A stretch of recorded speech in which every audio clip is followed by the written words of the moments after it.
What's going on, ladies and gentlemen? This is the Founder Hour podcast. I'm your co-host, Pat, and on today's episode, we sit down with Paige Adams-Geller. Paige is the founder and creative director of her namesake brand, Paige, which she launched in 2004 after years of being one of the top fit models in the industry. What started out as a women's denim brand quickly expanded into a full lifestyle collection for men and women sold at premium retailers internationally. In this episode, we talk about everything from Paige's upbringing growing up in Alaska, what motivated her as a kid, her successful career as a fit model and some of the challenges that came with it, the opportunities she saw in the denim space that led her to launch her own brand, what she's most excited about for the future in terms of the fashion industry, and much more. Here we go.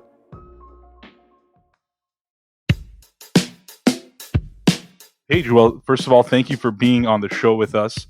We always like to hear about where our founders are from and what their backstory is. So tell us a little bit about, young Paige and who she was as a little girl. Sure. Well, thank you so much for having me on the podcast. I'm super excited to be here. And oh, wow. It's kind of wild thinking about my history because I was actually born in Utah 6 weeks early. So I came out of the womb when my mom and dad were living in California, when my mom was visiting my parents. And then I lived in Southern California until I was 6. And then my parents made a big move to Alaska, which is where my dad grew up. And so at 6 years old, at the beginning of first grade, we moved up to Alaska, and it was a whole new adventure and experience for me. Very different, obviously, from Southern California. And I feel fortunate when I really look back at that phase of my life. I lived in Alaska from 6 until 16, my formative years, and did all of my schooling there. And my first experience in Alaska was going to first grade, and I was a little bit late in the school year when we moved up to Alaska. And so the teacher gave me a whole bunch of homework and said, I just kind of want to see where you are in class. So why don't you take this home and do it at your own pace and then come back and we'll see where you are. So like me, I've got OCD and I'm a little crazy. Brought the homework home, did it all in one night, brought it back to my teacher. And she said, I think I need to have a talk with your parents. And I was like, oh no, I'm in trouble already. I just moved here. Mm-hmm. And the teacher said, I want to move you up to second grade. I think you're ahead of the class and we're going to move you up to second grade. So I spent second grade through my senior year in Alaska, and I loved it. I feel like what was so wonderful about Alaska was the beauty and the nature and this expansive place. But at the same time, there was a feeling a little bit of isolation. And we only had 3 TV stations well, 4. There was ABC, CBS, NBC, and PBS. And, we're very far removed from the lower 48. And so as a little girl, I loved to read. So I would check out books from the library, sit at home in front of the fireplace, read books all weekend. And, in the winter. What were these books about? Oh, everything. Like, I just loved to read. I would read everything from Little House on the Prairie books to mystery novels to books like Are You There, God? It's Me, Margaret, to fantasies about traveling to Europe and going abroad. And I really just dove into this world of imagination, and they were all fiction, and they were all planting little seeds of what I wanted to do, what I wanted to experience, and where I wanted to go when I grew up and got out of Alaska. So books on all different topics. And so paint us a picture of that vision that you had of what I guess your adult life would look like at the time when you were a kid. Well, definitely wanted to travel. I felt that even though Alaska is a beautiful place and I felt a little bit isolated from the lower 48, I knew that there was so much more in life. I was just this tiny person in the middle of this whole expansive world. And there was so much that I wanted to know about different cultures. I loved learning about ancient Roman culture and ancient Greek culture and the Aztecs and the Mayans and the Incas and like this ancient history. And so I felt like I needed to go to those places where there's so much richness and architecture and food and culture, and there's so many differences to what I was exposed to in Alaska. And I also would read a lot of magazines, and the magazines like turned me into like, just dreaming about the fashion world and what Mm. that looked like, and going to Paris and shopping on the streets in Paris with my mom, or going to Italy and Florence and looking at the beautiful stores and window shopping, very different than what Alaska was like. And So I guess like, how yeah, old were you when you first started, like when you started traveling, I guess, and where did you go first, and what was that experience like? I was lucky that my parents also liked to travel. And so I think one of the things that happens when you're in a long, dark Alaskan winter where it's when there's only a few hours of light during the day is you get cabin fever. And so my parents were like, we need to get out of here and go someplace warm. Kind of like So this pandemic, right? it's exactly like this pandemic. Yeah, I shared that with someone not too long ago because they said, "How are you handling this pandemic?" And I said, "It's a lot like how I grew up, feeling like you can't go outside. It's too cold. It's 26 below zero. It's dark outside. It's dangerous." And yeah, so very much like this. But the very first travel that we went to, we used to go to Hawaii a lot. That was a place Alaskans love to go because you could jump on a plane, have a direct flight, and be in the warmth of the sun. And then we went on a cruise down into the Caribbean, and I got to bring my best friend, which was so much fun. And I loved uh, going down the streets in St. Thomas and the Virgin Islands, and experiencing a very unique tropical experience that was different than Hawaii. And then I had the opportunity to be an ambassador for Alaska and to go to Norway. And it was right after they had the Olympics in Norway, the Winter Olympics in Norway. And so I had this whole eye opening experience in the wintertime in Norway and seeing what that looked like after the Olympics, and to see the Olympic ski jumping area and all of that. And walking through the cool streets in Norway and the neon signs. And then I was exposed to music that I'd never really been exposed to in Alaska. And I have a love of music. And, I discovered Duran Duran and the Thompson Twins and Wham! And thought, wow, this is so cool. They don't play this music in Alaska.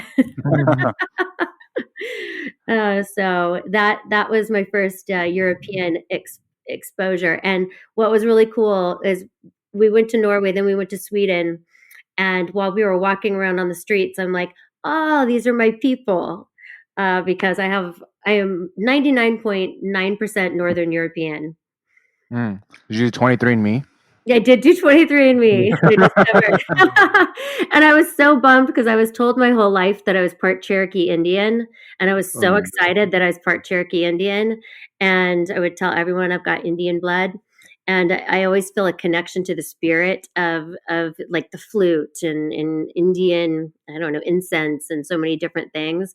And when we did 23andMe, I went, oh no, I don't have any Cherokee Indian in me whatsoever. yeah, I did it, and I mean, my family's from like, we're Armenian and like from the Middle East and that area, but I got 0.1% Native American, which I was like really curious to look into. But as soon as before I could even look into it, the data just changes as more people obviously submit, their DNA. So it went to like 100%, Armenian, and just the Native American was gone. So I don't know where that came from, but it was pretty funny. So, Paige, I'm curious, as a kid, because I know you're a very confident woman now and you've obviously accomplished a lot, which we'll talk about. But as a kid, were you confident? Were you an extrovert? Were you an introvert? Talk to us about, a little bit about how you were like back then. And I'm just curious how that translated years later. Wow, that's a good question. I would say that I'm kind of an extroverted introvert. It's Mm. weird. It's I'm a Gemini. So there's definitely, oh, you are too. Awesome. I'm And gonna guess your birthday, and I have not Wikipedia'd you. Give me okay, a second. You look like you're born on May 24. no, Okay. no, close, June not too 6th. far. June 2nd. June Oh, 2nd, Okay. right in between right in the there. middle. Yeah, There June you go. There 2nd. you go. There you go. So I definitely have a split personality. It's like the I think the part that I identified the most with confidence as a child was my intellect. I was always at the top of my class. I graduated high school when I was 16. I got to graduate early, so I got skipped like a grade and a half, if you will. And that part I was always very confident with. And I even had a teacher one time put me in my place because I was all upset. They had this court system that they had in class, and there would be lawyers, and there'd be a judge, and there'd be police officers. And if you got in trouble, you'd you'd be written up. There'd be a ticket write up, and then if you had X many tickets, you had to go to court. And they were just trying to teach you the judicial system. And I got a ticket and I was so mad because I never got in trouble. And then I was mouthing off a little bit because I said I wanted to be one of the attorneys and I was ticked that I didn't get to be one of the attorneys. And my teacher said to me, Paige, you can't always be number one. You have to let other people be number one sometimes. And I didn't really like hearing that because like I was very competitive. I wanted to be number one. And I still hate that statement, by the way, because I got that statement told all the time too, and it's just like, why would I let somebody else be number one, right? Like, no yeah. one's letting me be number one. I'm earning that number one. If someone beats me to number one, all power to them. But I'm not gonna just be like, yeah, let me lose a little bit here. You know what I mean? Like, I'm not about that. Not about that. Yeah, me neither. So I didn't like that statement. But then the part that made me very insecure is I was overweight as a child, and kids used to call me Pudgy Pagey and Miss Piggy and tease me. And in PE class, I was always the last one chosen for the team. My parents weren't athletes, they weren't athletic. I wasn't exposed to any of that. I was more musically inclined and like theatrical and artistic and studious, but like I was always, they'd be like, okay, we'll pick Paige. So I was very insecure about my appearance and very insecure about any team sports. Did 23andMe tell you that you have the muscle composition of an Olympic athlete? Because it did for me. Yeah, it did for me too. And I was like, you guys are so wrong because me and the Olympics, the only thing in common is one ring. It also said Out that of the five. I'm very likely from a music perspective not to recognize pitch, and I was really offended because I thought my pitch was pretty decent. So I don't know about that. But so what did that do? I guess as you got older, you're in high school, and I'm not sure if you decided to go to college after high school and what you did there. But how did that affect sort of your more sort of I guess early adult life, being kind of overweight and teased and all that stuff when you were younger? Oh, I think I I did still focus on scholastics, and so I think that confidence that was built from being the smart girl in class was something that I held on to and always wanted to focus on. But what happened eventually, as I started to get a little bit taller, my mom was involved in the pageant world up in Alaska, and I would go with her to all these local pageants. And this woman came up to me that was judging one of the pageants, and she says, you have a really, really pretty face. If you just lost weight, you could do more. You should really think about losing weight. And that hit me really hard. But then at the same time, it kind of made me motivated, like, oh, someone noticed me. And I started focusing on doing aerobics and working out and exercising. And I got totally into Jane Fonda's workout. It was like the hype of the time. So I'd get up in the morning before school, I'd work out, and then I'd go to school and then come home. And if I had energy in me, do Jane Fonda's workout again. And Was the it those weight, like VHS tapes with like the groups and stuff? oh yeah, Was it like totally. that? Yeah, Yeah. I remember like there was like that. There was like Ty Bo, and there was like all these. There's all Were these you by people. any, by any chance were you and Lavinia Errico, the founder of Equinox, at USC at the same time? because I know that she also did those classes That's and right. then ended up teaching them at USC. She literally just copied Jane Fonda and then started like her own business at USC. Oh my gosh. You know what? I don't recall. I have to look into that. Yeah, I we was got. You guys should connect. Yeah, We'll do an in-person pod with the both of you guys once pandemic's over, with all these SC female entrepreneurs, because we have a bunch of them. That would be so amazing. So yeah, eventually what happened is the weight started to come off, and then I was noted by some talent scouts because I also loved musical theater and I could sing. So I would perform in school, and then started entering some modeling competitions, and then I got scouted, and then I got asked to join Teen Magazine's Great Model Search. I was picked as a finalist in Teen Magazine's Model Search, and then started doing some other local pageants that led me to a big international model and talent competition that was in Scottsdale, Arizona. And then I got scouted from there to go to New York. And so it kind of evolved into this other part of my being.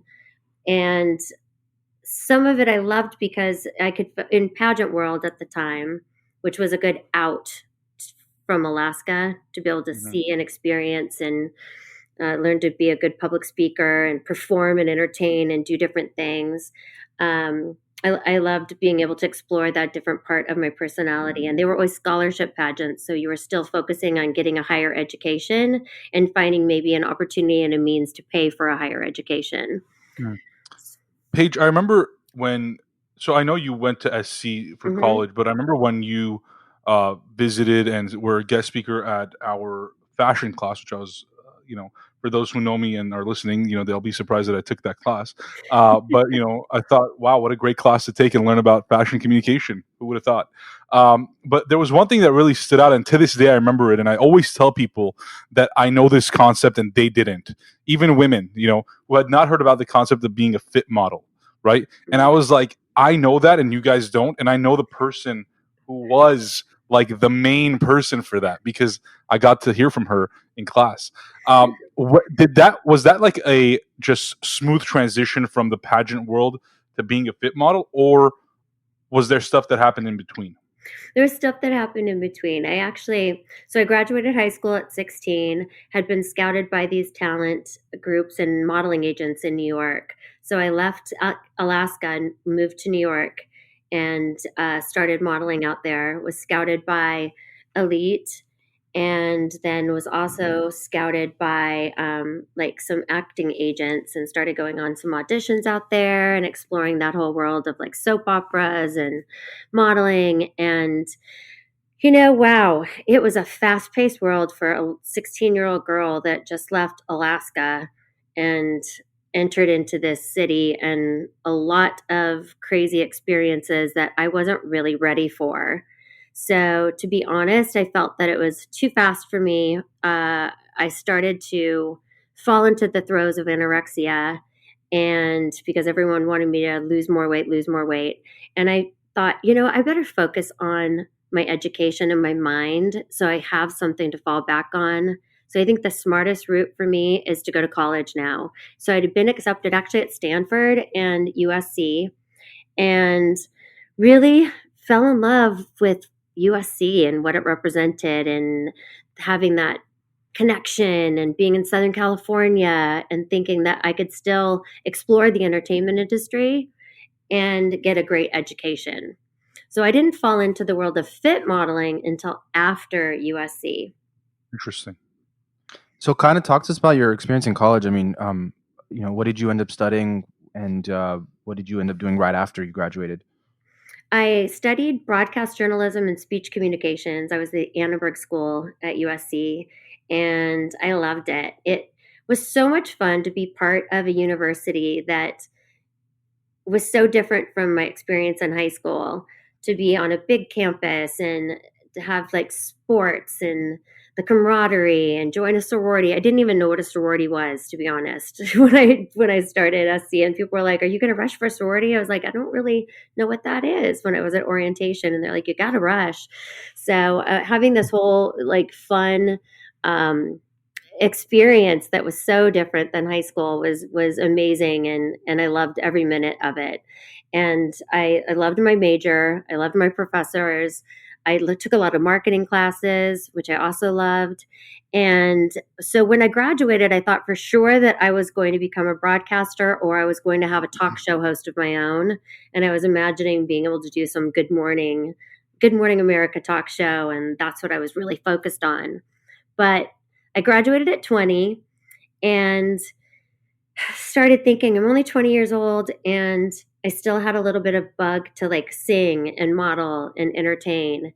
And that's what I thought that I wanted to give it one more try. So I entered that world for a bit and just fast track it. It ended up being not healthy for me. I had a lot of Me Too experiences. I had a modeling agent, a theatrical agent, a commercial agent. Everybody was telling me to do something different. To be a model, you had to be emaciated. To be a fit model, which is another thing I was introduced to, you had to be a healthy size. And I was all over the place like a ping pong ball. And I struggled. I was attacked in the workplace. There was a lot of issues, and it wasn't a healthy environment for me. And I realized that me as a commodity isn't a safe place to be, and that I'd rather use my brain and figure out something else with my life. But in that transition period, when I was getting healthy from eating disorder and from my attack in the workplace, some older trauma came up that happened to me at the age of 16, where I was a victim of rape. And I started processing all of that. And I took on my attacker and then realized that I needed to just stand still for a while and get healthy. And I fell into this world of fit modeling. And to be a fit model, you have to And what be. does that even mean, Paige? Do you want to explain what that is? Yeah, absolutely. A lot of people think a fit model is a fitness model. And in some respects, it is, but it's not modeling fitness clothes or activewear or anything like that. You have to be a certain size that is like a dress form that clothing designers can design the clothes and pattern makers can make the clothes off of your body. And it is not glamorous, but the good part that it represents is that you have to be a healthy size and stay consistent and stay healthy to get work. Is it So, mostly behind the scenes? yeah, it's mostly behind the scenes. And these days you do end up doing a lot of photography for websites if you're a fit model size. But I loved it. Oh my God, I fell in love with fashion and the whole atmosphere of what that looked like to be in design houses and see everything start from the ground up. It was like Fashion 101, you know, working for all of these different types of companies, from evening gowns to swimwear to activewear to denim. And I fell in love with it. So I would go on all these auditions, and based on my measurements, they'd decide if they wanted to hire me to be their fit model. I'd come in, try on clothes, and then well, a lot of fit models don't speak. They just put on the clothes and let everybody else do the talking. But I was so passionate about it. I'd start telling the designers, like, I don't know if I'd wear this with the pockets like that. Like, why don't we change the pockets and put them here? And why don't you put a dart here and a seam here? And like, look at the angles and lines of proportions. Everything looks so much better. And I became requested and became a lot as like the best fit model in the industry at the time, especially here in LA. Because not only were you doing the fit modeling, but you were also giving tips and advice to the designers on how to go about designing the actual garments. Is that right? Yes. Yeah, I became Yeah. more of like a fit consultant Uh-huh. and fit expert and technician, where I'd really be able to tell the pattern makers, I think you need to move this a quarter inch, move this a half inch, push this seam here, raise the And did that come pocket. naturally to you? Like, were you? I know you mentioned like with magazines as a young kid, like you were like just interested, but did you actually spend a lot of time learning about fashion and pattern making? And did you know like the sort of science behind it, or it was just something that you were passionate about that you had a sort of creative eye for, and you were just pitching your ideas and people received it well? I think it's twofold. Part of it is that I have OCD and I had body dysmorphia, so I'd always be obsessed with like what clothes look like on the body and how to make things look better personally. And I used to make clothes for my Barbies. I loved making clothes for my Barbies. But the part that I think is actually the more mathematical side, if you will, or like right side, left side, of the brain shift in that is that my father was an entrepreneur, and he was a school teacher turned entrepreneur. And my father is a beautiful builder. He built every house that we lived in Alaska, started his own company that my mom also worked in. And he designed every house we lived in, built the house, and he would really look at a plot of land and decide what he thinks would like look best built on that plot of land. So I'd always see him sketching and designing, and the mathematical side of our brain is really into lines, angles, proportions, and how things fit together. And then my brother became an architect, and he has a really beautiful interior design mind and can like think about everything that needs to go in a room and lines and angles and proportions and architecture on magnificent levels. And my brain would do the same thing and think about what proportions look on a body and putting fashion together, like what shoes are supposed to go with what silhouette, which is supposed to go with this kind of top or jacket or outerwear. And so I think we all have that in our DNA. And it just worked for me in a different way, and it all came to life when I was a fit model. Paige, something that I've always thought about, and I feel like you're the perfect person to ask this question to, and it has to do with your days as a fit model and maybe what you learned from there. But I've always wondered about sizing, right? And it's not like maybe a sexy topic for maybe everyone who's listening to this podcast, but perhaps it is something that people have thought about. I mean, where did that come into play? Like, why was a size 36 waist, for example, a large or extra large, and a 32 a medium? And right, how did this all come together?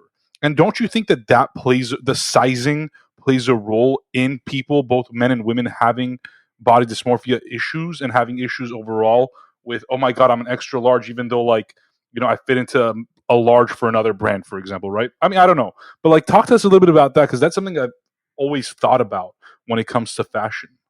Yeah, it's a tricky topic because I think ultimately where it came from were like sizing. When people like think about denim sizing, what is accurately portrayed as a size 27 for a woman is that she has a 27-inch waist, and this is like the typical proportion of what hips usually occur on a size 27 waist. So there'd be like a hip to waist ratio, waist to hip ratio, that a typical size 27 would be based on a size 27-inch waist. And like Mm. size 28 is a 28-inch waist, but it's your true waist. And with guys, it's like you've got a 32-inch waist in a jean and whatnot. And, I wish I knew the like more like substantial concrete information on this, but I think that what they do is take like the average size, and this was back in the day, the average size of an Mhm. American, the average size height of an American, and kind of put that data, if you will, into the creativity of pattern making, and say if you're this tall and you're this size as an average American, this is what we're going to put as like a size medium, replace as a size Right. medium into the pattern making system and the dress forms that you buy. Because these dress forms have been around for hundreds of years, and you Right. know, but that's where it started from. Like looking at the medians. So even when they would hire a fit model, the fit model that they hire for a brand is based on the median size of their sizing. But things Got have it. changed so much over the years, and obviously, like I think nowadays, the average size used to be a size 8 in America, and now the average size is a size 12. This is for So women, right? for women, yeah. And so now there's different sizing. There's plus sizes, there's Missy sizes, there's junior sizes. And I wish I knew. I probably need to do a little more research on why Yeah. that is all the way it is. Right, right, right. But Yeah. yeah.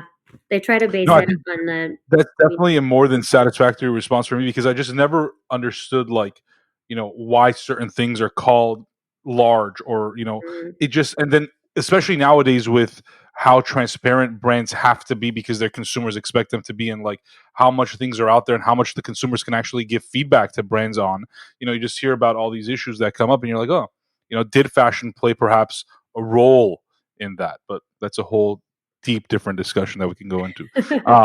But so you're doing this fit modeling work, you're doing consulting for them essentially, and telling them what they should be doing. Did you go and find a job in fashion at some sort of company, or what did you do after college? After college, I was actually running around modeling and singing and acting and doing all that stuff after college. And then when I fell into the throes of anorexia and then had to take on my attacker and that, the aftermath where I started to find my voice was working as a healthy fit model. So I worked as a healthy fit model for years. And then I reached the top of my game and was kind of at a plateau where I was making a great living. I had contracts with different companies to be their fit model. I was working for a ton of denim companies in LA that were all part of the premium denim explosion. And I was feeling like creatively stifled. Like I felt like I needed more. Like what do I want to do next? So I dipped my toe back into doing commercials and acting. And then I met this life coach and a business coach. The business coach was someone who was going to help me figure out if acting was the right trajectory for me. And the life coach was going to help me figure out a passion and purpose in life, if you will, because I just needed more and I wanted to give back. And I've always been a person that like has big dreams. And so we soon realized between the two that especially my life coach, that my passion and purpose was helping others, the need to empower others because of what I'd experienced in my Me Too experiences and being attacked, and that I loved fashion. And so, what if I were to start my own company and I could create fashion that would make people feel good and comfortable in their skin and be able to have a strong voice as a female? Like, what would that look like? And that aha moment hit. It was like, oh my God, this is everything that I've ever done coming full circle into a moment that seems like the absolute perfect career path for me.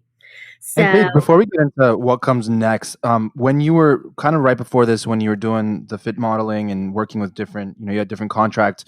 I'm not sure if you mentioned it, but was it just kind of you employing, for example, your own managers and people like that? But it was kind of your business that you were running, or did you work for like a larger company that employed fit models that they would contract out for you? I at first I had a modeling agent. It was a modeling agency called Models Models, who this really awesome woman who supported herself through law school um, started. So she was a fit model. That's how she paid for law school, and then she decided to open an agency to help to to promote this part of modeling that not a lot of people knew about. And she would send me out on auditions, and then I'd book the jobs, and we worked from there. After a while, I started getting jobs on my own accord through word of mouth, and I was able to just go on my own and be a freelancer. So I started running and managing my own business, and was fully freelancing at that stage, and just making my own schedule, going to the jobs, picking and choosing where I wanted to go, what I wanted to do. And this was like, I can imagine, obviously, before the times of like social media and sort of everyone having the ability to showcase their work or themselves on social media. And so, Mm. did you feel like at this time, before you were thinking about starting your own company or brand, that you had made sort of a name for yourself in the industry? Did you feel comfortable about people knowing who you were, or were you still kind of just low key, like you knew you had done a lot, but it wasn't? I mean, it wasn't the type of space that sort of, I don't know, a lot of people knew who you were. Like, how did you feel about all that? It was interesting when that aha moment clicked, that this is definitely the trajectory I should take in starting my own company. I was known as the fit model that was like the fit doctor, because if a company was in turmoil and they had beautiful designs but their clothes weren't selling because they didn't fit, they'd call me up and say, "Hey, you need to come in. Can you please come in and help us with our fit? Because I hear that everything that you fit sells." And Mm. there was, especially in the premium denim market, I was working for Seven, For All Mankind, Citizens of Humanity, True Religion, Joe's Jeans, Habitual, Dickies, like every Lucky Jeans, all the denim companies that were exploding in LA, I would go in and fit for. And so And what what time happened? period was this, just for context? Oh yeah, this was the late '90s and in the Okay. early 2000s. So denim So was pretty hot back then. yeah, it was a premium denim explosion was happening in Yeah. LA, and it was on fire. And what was exciting about my reputation is that if a company had an ill fit and retailers didn't want to buy their brand anymore, because they'd be saying, "I'm sorry, it's just not selling, it's not retailing, it doesn't fit," then they'd say, "Well, we just hired Paige and she's going to come in and she's going to fix everything and like give us another chance." And then it would work. And so there was this spark that occurred in that aha moment of, wow, I've really built a name for myself and I have a reputation. And if I really can put my pedal to the metal and get my mindset on what this vision that I could create would look like, I know I'd be able to get my foot in the door with the product, because they'd be like, "Oh my God, this is so great. This is going to fit." And the other part of the equation is that what was happening, especially in the premium denim market, is the premium denim world was ran by a bunch of men that they kind of called the denim mafia, because they were all these guys that were all related to each other and they were all starting up different companies, and if one company failed they'd leave and start another company, and it was all the same group, and there was not a lot of new blood in this premium denim world, and there was especially no women that were running a company or designing the premium denim for a Are you talking company. about the brands themselves, like the people behind Seven and all these different brands, or are you talking about the manufacturers that were supplying these brands? The brands and the designers. So the Okay. brands, the CEOs and the people running the company were men, and then the design team that were designing and creating the product were all men as well. Mhm. Paige, when I think about your story and what led to the launch of your brand, Paige, um, you know, I always think about the fact that a lot of people, a lot of the great entrepreneurs had to hit like the lowest point of their lives, right? Whether it was a life changing moment or, a life altering moment in a sense that was so unexpected, or a realization that this isn't what I want to do, right? And then you hit this moment of either depression or just severe anxiety or just loneliness or whatever, right? Like the lowest point you could be at. Mm. And you realize at one point, in my opinion, because I've hit that point, this is like great opportunity, right? I cannot go any lower than this, Mhm. right? I mean, like, what can cause me to go lower than this? So you start to learn about things that you could do, right? I don't necessarily want you to focus on the lowest points of your, life at that point, but what was your mindset and how did you get yourself out of it and launch your company in 2004?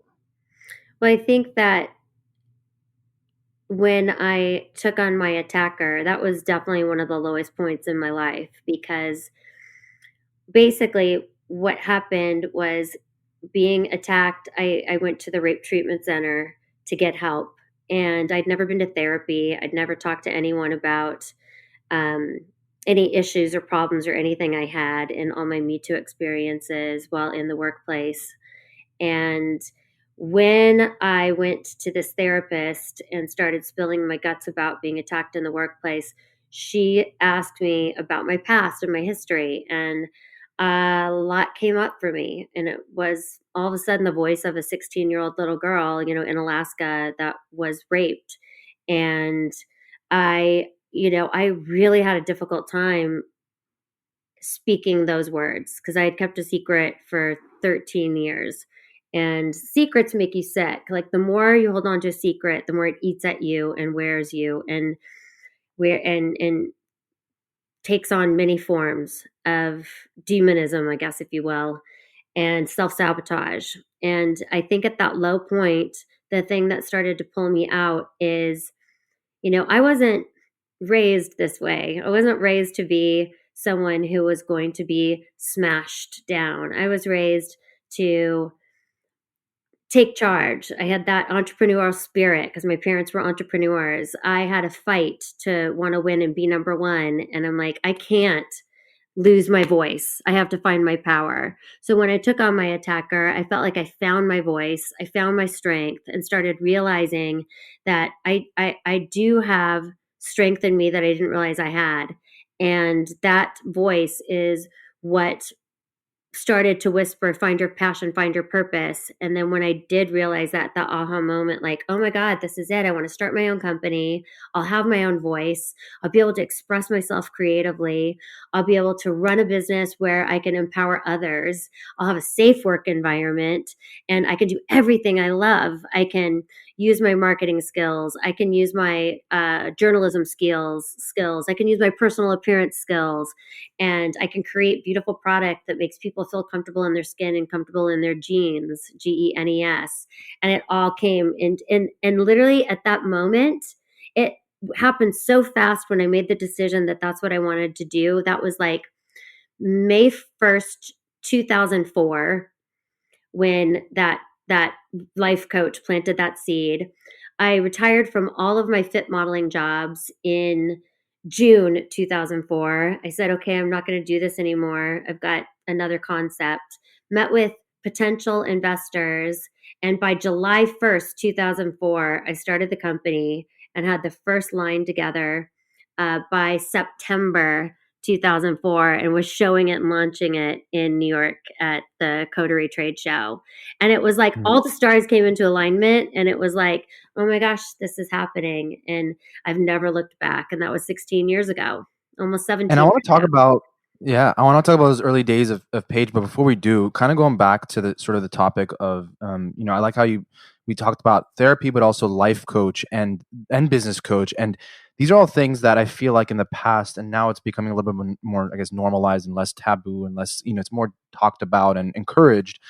But in the past, it wasn't as much. And so I want to hear kind of your opinion on if you feel like, oftentimes when folks, talked about therapy or seeing a psychiatrist or psychologist was like when they had gone through some really serious traumas or some serious situations, but, it wasn't like very much encouraged just as even like a preventative measure, just from like a standard like mental health standpoint of like, just being in tune with your mind and being comfortable with yourself and, just being in a good state of, I guess, mind. So I guess, would you recommend it to, like, who would you recommend it to, or would you recommend everyone figure out, perhaps obviously therapy is one thing, but also finding someone like a life coach to help them navigate through those early days of their career, and getting them on track to being, I guess, happy with whatever they're doing? Yeah, that's a good question. I think that, the formula varies from person to person,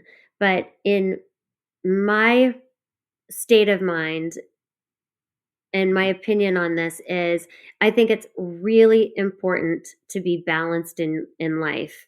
And a lot of people, like I was raised with a father who had a super strong work ethic. He never took a day off when he was a school teacher, so he could build up enough uh, time so that he could like retire like a year or two early. It was like he never took a day off, even if he was sick. He never went on a vacation. He never did anything, and he got burnout. And but that strong work ethic of was instilled in me. But there's that saying, work to live, don't live to work. And I feel like balance is key. So I have to focus on a healthy mind, healthy body, and healthy spirit. And part of like the healthy spirit or healthy mind is definitely having someone to bounce ideas off of. And that either can be a life coach, a mentor, or a therapist. Because if you're in your head and you're not open minded, and you're too in your head and you're too stuck on problems and trying to problem solve by yourself, you're just going to be that hamster on the wheel, and you're not going to be able to get out of your own way. Right. Because the reality is, life is fucking hard, right? It's It like, it's is. very fucking hard, especially if you're someone who's ambitious and wants to take on the world and be an entrepreneur and start something. Like, there are a lot of lonely moments, because you're on your own at the end of the day. Yeah. And so having, in my opinion, like having someone that could help you, like you said, balance out all these sort of thoughts, because it is a roller coaster, it's like a superpower, in my opinion. It's like something that, it's like having that is so important. And so I just wanted to kind of get your thoughts on it. But yeah, thanks for sharing that. But so I guess, so let's kind of fast forward a little bit. So you talk about those early days of Paige. What was it like? What were some of the challenges you dealt with? At this point, I'm sure, had to find people, the manufacturers and the designers. And how did you go about putting this whole thing together? Did you have to raise money? Like, how did you get it going? Yeah. Well, so May 2004 was the idea. June 2004 was the separating from the other jobs that I had and trying to figure out investors. So I did have a few people that I knew personally that I thought could be potential investors. And so I put together my storyboards and my ideas and went and gave presentations to three different people that were top of mind. That, one was a international real estate person that, always loved investing in different things, real estate, gas stations, you name it. There was all different kinds of things he was into. Someone else that was a billionaire that, owned the island of Lanai.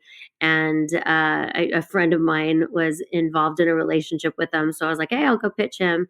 And then another person was an investor friend of actually someone who my husband and my accountant knew and recommended. And he's someone who had been in the investment banking world and thought that he would be a great asset. So I pitched these ideas and, realized that some people loved the idea, but, they wanted to have total control or creative control.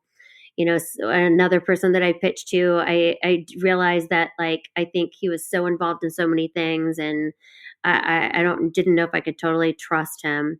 And the third person, I felt like, okay, he seems like the most solid guy. He's been an investment banker, and he knows our accountant, and he seems strong. So let's go that route. So I actually What were you like pitching? Like, what were those pitches like? How much were you trying to raise? Did you even know what you were doing? Like, were you just throwing out like numbers, or did you like have like a very clear cut strategy of like, I'm only going to give away this much for this much, and it's going to be, how did you do that? Oh, no, in hindsight, like, that is what I wish I knew a little bit more about at the time. Because, um, I had never gone to business school, but I was business minded. But I was so excited about the idea and didn't know exactly. I had an idea of how much I thought it would take to as a startup, but the pitch was more getting them excited about the product, the name, the idea, and the what we could build this into in the future. It's like, so let's start with a denim company. Let's start with a women's denim company. Let's start with the focus that I'm going to be like a reason to be, because there's always like, why there's so many denim companies out there. Like, why should someone buy your denim company? Like, why should they buy your line? And the idea was like the first woman, the first female founder, creating this premium denim from this perspective, because ultimately there's a lot of customers that I am speaking to that I know would want to buy the product. Then developing something that was more feminine in denim, that was different than everything else that was out there. And then saying, like, expressing what the packaging would look like, what the brand would be called. And I could build an emotional connection if I called the brand Paige to a consumer, and I could do personal appearances, and we could expand. And then I want to do more than denim lifestyle, then expand into men's. And so there was the big Right. You idea. mentioned at the time there were like all these other denim companies. Like, what angle were you coming into the market from? Was it like a drastically different design from the others? Was it like a lower or higher price point? Were you trying to attract a different, customer base? Like, or was it pretty in line with everything else that existed at the time? No, I was really focused on the femininity of denim, and like making sure that it was sexy, feminine with a little bit of rock and roll, which are all parts of my Gemini personality. And there was brands that were heavy into rock and roll or very decorated. Like at that time there was like heavy back pockets and lots of stitching and like over the top denim where the jeans wore you didn't wear the jeans, and it was like heavy into Yeah, design. I And remember those days. yeah, I remember those days. So the philosophy was to have something very sleek based on different fits for different body types, especially thinking about inclusivity with not all people are built the same way. And let's focus on different silhouettes for different shapes with this feminine, sexy rock and roll edge, but then keeping things clean so that you wear the jeans don't wear you, and that they could go back to anything else in your wardrobe. And almost like if you were going to a designer store and you were buying something Dolce and Gabbana or Gucci or whatever, and you had beautiful clothes to wear on top, you could wear them with your jeans and they were discreet, but you looked amazing. So, Paige, there's obviously certain things when you start a fashion company that you have to do. You have to design whatever you're making. You got to go and find a manufacturer. You got to actually make the thing, right? You have it in your hands. Yeah. But then the second part and the tougher part, in my opinion, is selling it. Who the hell is going to buy this stuff, right? There was not that there wasn't social media back then, because I think there was MySpace in 2004. But e-commerce, e-commerce wasn't really necessarily huge, or even a thing. So how did you start selling this stuff? I mean, was it calling up retailers and saying, "Hey, I have pants," and showing up there and selling it yourself? Was it, tell us a little bit about how you sold that first pair of Paige jeans? Yeah. So the idea when I put together the storyboards and the presentation to the potential investors was focusing on those facts that I was expressing to you, but then adding on the fact that the most important things that you need to start the business were to create a buzz factor, like to have a buzz factor, even though there wasn't social media back then, but to get the word out. So we wanted to make sure that I had a PR agency that was representing Paige that could get that buzz feed out there, get the word out. Paige, the top denim model, is going to start her own brand.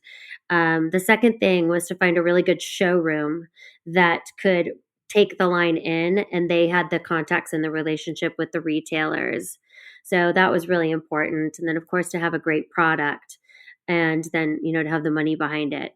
So once we, and when you say we, are you talking about yourself and the investors, or did you have like a co-founder and someone else you started the business with?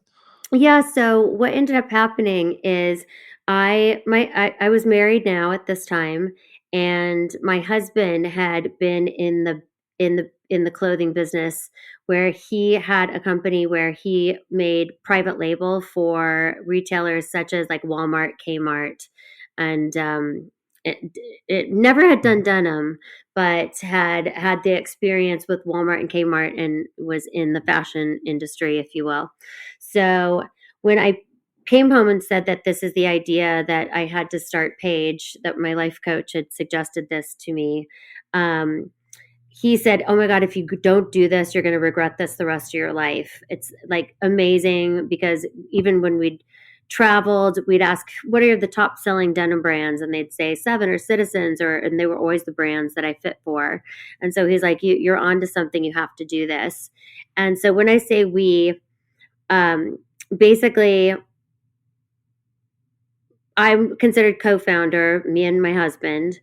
And what happened is I was able to incubate the company inside of the company that he was partners in with another investor and share expenses and start the company that way. So we could share expenses. It wasn't all the overhead wasn't on our shoulders.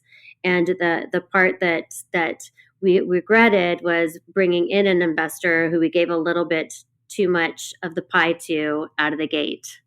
So that was a sad part and a difficult decision, but we did need the equity, and we did need. Did you end up having to like buy out that investor for more money than you would have liked to spend, or whatever happened to that? That is like one of our biggest regrets, because we didn't. we were moving so fast and the opportunities were coming so quickly that we didn't make super smart decisions out of the gate. And when he ultimately was a difficult partner to get rid of, but didn't add anything to the business, like a silent partner that just financed and then didn't really have any day-to-day responsibilities, and was a bully, let's put it that way, not really nice guy and a bully. When it came to a point that private equity investors were interested in the brand, our first private equity investors were TSG Consumer Partners. When they serenaded us and wanted to be part of the Paige family, we bought him out. And but we lost a big chunk. Our TSG bought him out. We bought him out too, but we lost a big chunk of the business too soon. I think I kind of sidetracked this thing. So going back to Pasha's question, so tell us a little bit about the first kind of big sale that you had. Like, was it like a department store, or how did you, what was like that first big order, and where did things go from there? Yeah. So,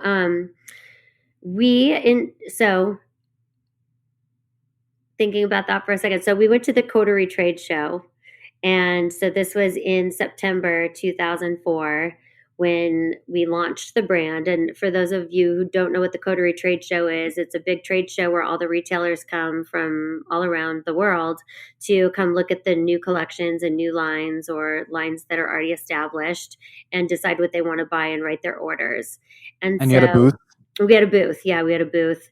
And we had a showroom that was representing Paige. So the showroom was called Brothers and Sisters, and they carried about 7 different brands. And we were one of the brands, and we had our booth at the trade show, and they made the announcement to all the retailers, come see our new brand that we're representing Paige. And the retailers came to look at the brand. And what's crazy is that we had projected that maybe we would do $3 million in our first year, and had bought enough fabric and had prepared for everything to be able to produce about $3 million worth of product. And at that first trade show, we had like lines waiting to come in to look at the collection. And we actually wrote $3 million worth of business in that first trade show. And we were like, holy shit, this is just for a season. Like, this is just. And was that directly to like customers, or was it like to department stores and places that were going to carry your product? That we wrote $3 million in orders to the retailers. So like Harvey Nichols in London, Bergdorf Goodman, Neiman Marcus, little tiny retailer specialty boutiques. So internationally, out of the gate, we did that much business in retail. So they would basically give you a PO and say, we're going to order X amount of items, and then you had to go and produce them after that. Yes. So where'd you find $3 million from? Where did we find $3 million from to produce the goods? Well, did you get the money up front, or was it after you delivered the product? We get the money after you deliver the product. So yes, that was from our original investor. Got it. Yeah, because I think that's probably one of the biggest issues. Self-funded too, our own money. Right. But it helps when you have like the POs of like, Neiman Marcus is going to order. It does, yeah. You can get that money on a note. You don't even have to give equity or just a loan. Right, exactly. A note, a loan, and then you can just pay it back with interest. For hopefully, period of time without interest.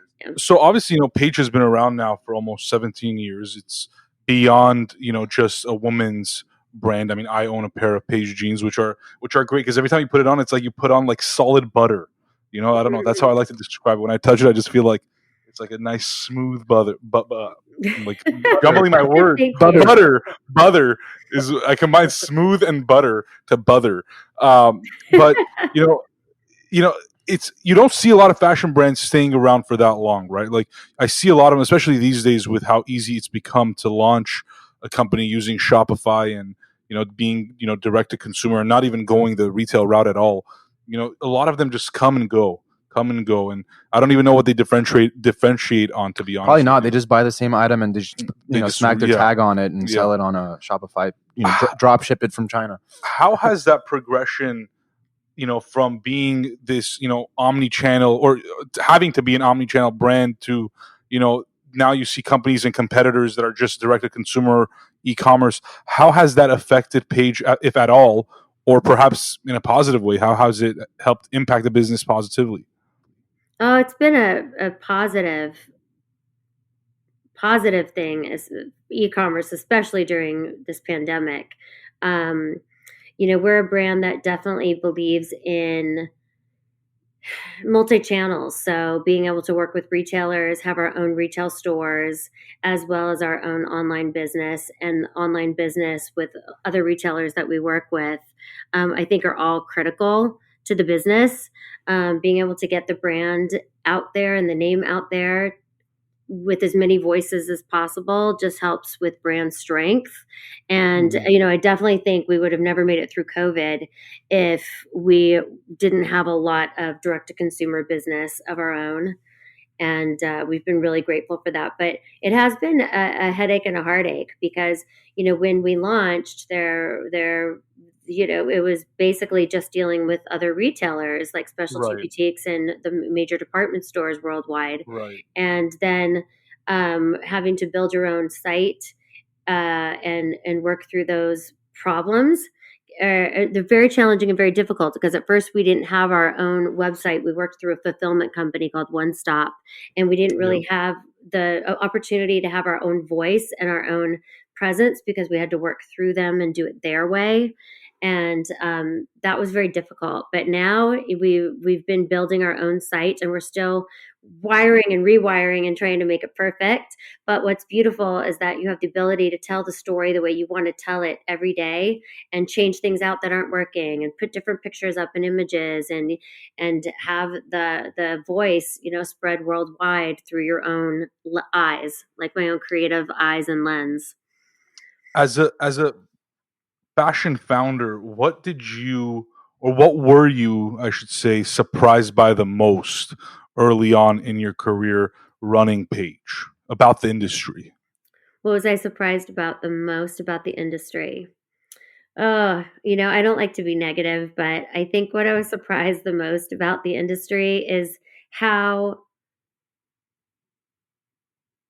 you are really responsible for your own destiny almost all of the time because you have partnerships with a lot of these retailers and these big department stores. But what was so crazy is I had no idea, or what is so crazy is I had no idea that you're selling product to the retailers, especially these big department stores.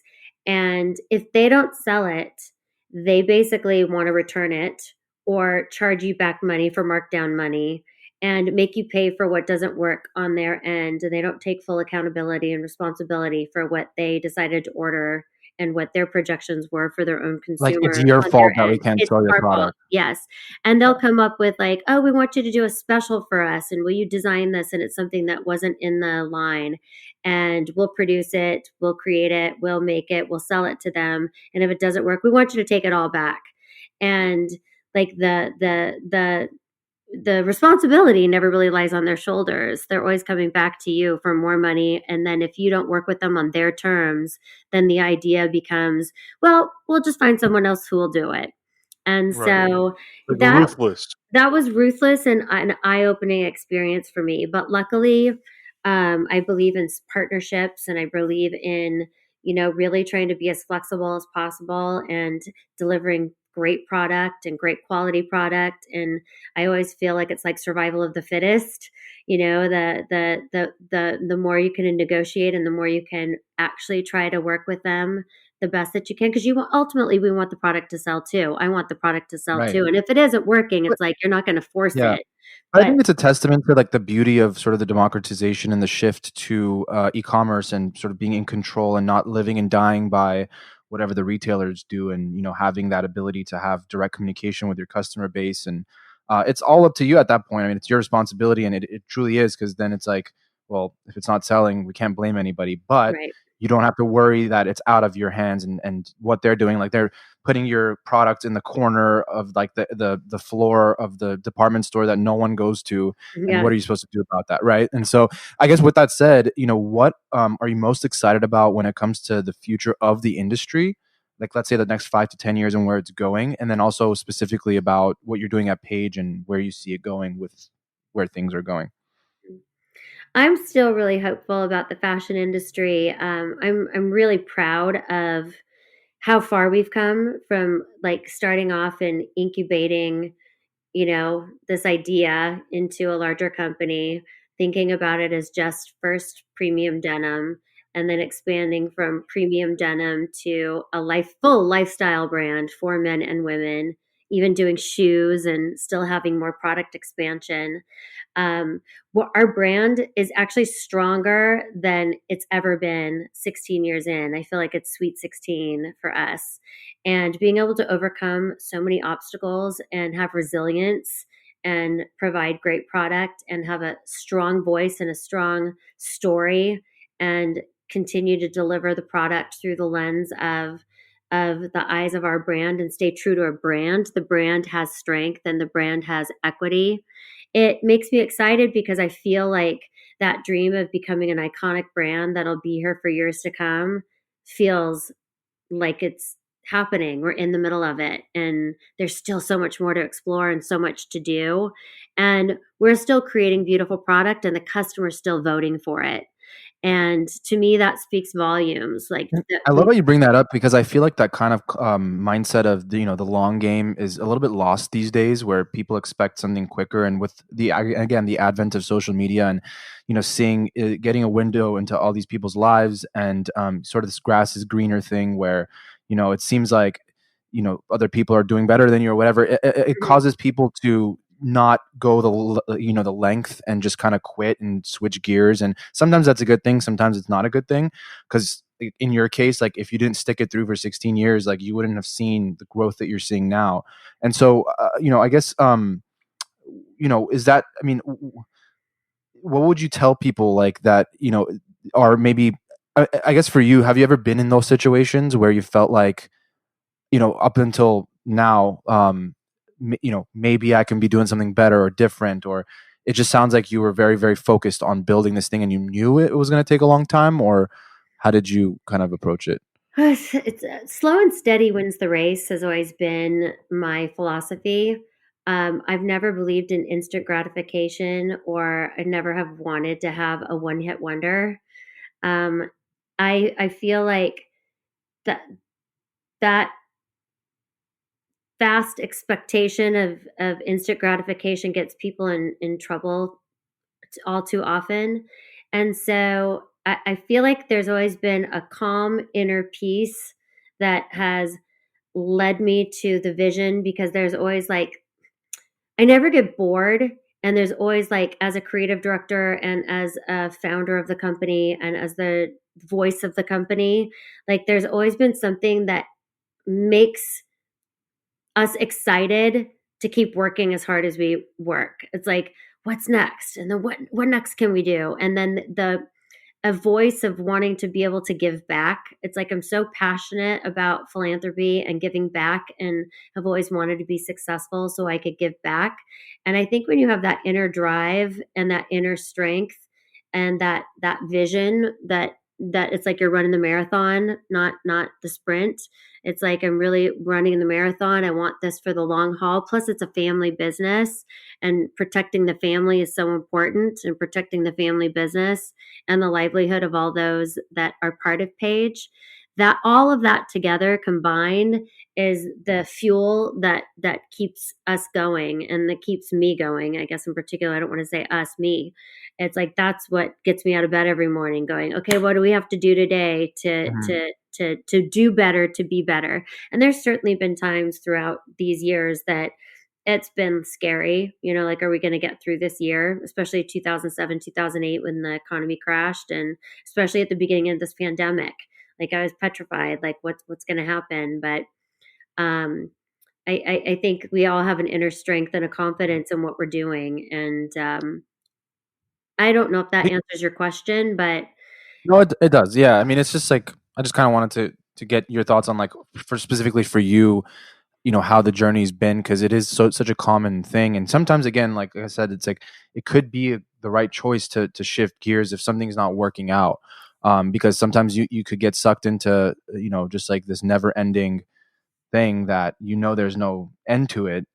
It's just, for whatever reason, the economics don't make sense or something, but there is this little blind optimism that is needed, I think, to be an entrepreneur, because and knowing that this could very well, whatever you're working on could take 10, 15, 20 years, and you have to be okay with that, and you have to be comfortable with that. Well, pivot has been a pivotal word during this pandemic, that's for sure. And there's been lots of pivots through the years in the company when you're, going down one path and you're like, this isn't really working, and you have to be able to identify like what's not working and try something different. And like, I'm not afraid of change. I'm not afraid of like really like the little 9 bars that are on the back of the each pair of Paige jeans, that they're little 9 bars that stand for 9 lives. That to me means you always have to evolve, grow, and change. And if you're doing the same thing today that you were doing yesterday, then there's something wrong. Like every day there needs to be the concern and the desire to have an open mind and to keep trying things different. And like today, if I were to start the company today, I would start it as a direct to consumer company and and and start it from there and be able to tell the story and do everything with my own website and with our own web voice. And then maybe we, after doing our own direct to consumer channel between the internet and a direct like to retail consumer stores, then I would start, expanding out into other retailers. That would be the change I'd make now. And there's a lot of things that I would have done differently through the years, but I'm grateful. I even we made bad choices in the beginning of like the logo. It was called Page Premium Denim, and it was a real feminine logo. And it was like, oh wow, I didn't future trip enough. I forgot that that's not going to work on a guy's jean, and that the logo needs to be changed, and it shouldn't say premium denim if we want to build a full lifestyle brand. So there's lots of mistakes along the way, and being able to like pick yourself up and be resilient, which I've done in my own personal life. And I think that's the same philosophy that we bring into the company, and allow other people to make mistakes within the company and know that we can get through them together. It has been, I think, part of the strength of the brand. Paige, I'm curious. You early on talk about being this extroverted introvert and going through different phases of, having a lack of confidence to confidence to, back down. It's just kind of like this. I don't want to call it a roller coaster, but ebbs and flows of like, during your life. And you talked about how you wanted to build a company that was different than what you had experienced during that situation. Mm-hmm. How do you think you've done so far? Oh, thank you for asking that. I think we've done a really good job. I feel that on a day-to-day basis, we treat our team members with a lot of confidence and kindness and grace. There's no yelling or screaming at the company. There's never been any sexual harassment lawsuits. People are allowed to express their feelings and use their voices. It's always a team spirited mindset when we're coming to the table and bringing up ideas. There's never any bad ideas. And, I think allowing that, we've had team members that have been with us from day one that are still at the company 16 years. We've had team members who've left and then said, I don't like it out there. It's a scary world out there. Can we come back? And, other women that I've watched, like literally start off as an assistant, grow into being like the lead designer. She's the one who was able to buy the house for the family, and the husband stays at home and is taking care of the child. And, I've been able to watch all of this happen through the last 16 years on so many different levels, and vice versa with men. And we've never had any lawsuits about, with any discrimination in any way. And so I really feel like people's voices are heard, and that people love working here. I'm really proud of how long we've had so many people. And you talk about Paige being a family business, which I love. I think we've done about 100, almost 180 episodes of this show so far, and we talked to a lot of people. And the one thing, at least for me, that I've really enjoyed is when you hear about very successful companies on a global level that are still run like a family business almost, right? Mhm. Like totally corporate, and definitely a system involved, but a family business nonetheless. Like for me, I think, if I were to ever be like a true entrepreneur of my own company, like that's the type of culture I would want to build. But I imagine it's not a very easy thing to do and to maintain. How do you do it? I mean, not only your husband was a co-founder, but maintaining a culture like that for 15, 16 plus years. Some people can't even do that for their families, right? You can't even maintain a family culture like that. How can you do it in a company where people are not even there 24/7? Well, I also have to bring up another one of my partners. His name is Michael Henschel. He's the COO of the company. And I've often joked because my husband, Michael, and Michael Henschel were partners in the previous business together. The Target, Walmart one. Yes, and they have been married longer than me and my husband. So I like joke around that they're the old married couple in the company, and I get to be the newer model, the newer wife, if you will. But I am thrilled because no one really ever wants to get into the everyone loves the prospective roles that they have within the company and wouldn't really want to be doing the other person's job. So we allow the ability to um, not micromanage each other. It's like you do your job, I'll do my job, and then when I need to help solve problems, let's all come together and bounce ideas around together as a unit, and then go back and respect what your job is and your expertise is and how things run. And that's very much the way that my husband and I are on a daily basis with each other too. It's like we we have a lot of same interests, but like, when we each have things that we want to do separately, you go do your thing, we'll come back and do our Right. thing.